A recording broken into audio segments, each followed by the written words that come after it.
na idea ya kuja na miaka 30 na Bongo Flava. Upande wako wewe, unaona hii game ina maana, hii event ina maana gani kwa game ya Tanzania? Iko na maana kubwa sana kwa sababu ndio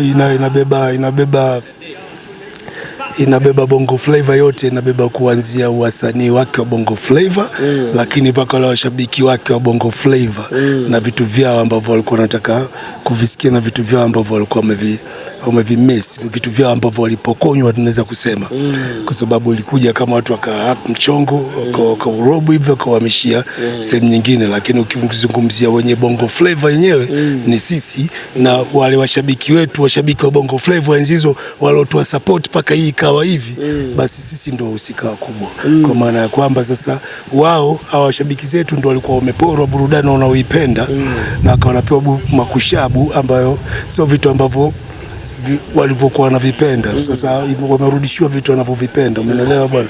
Kwa mchongo umerudi kwa wenyewe, kwa washabiki.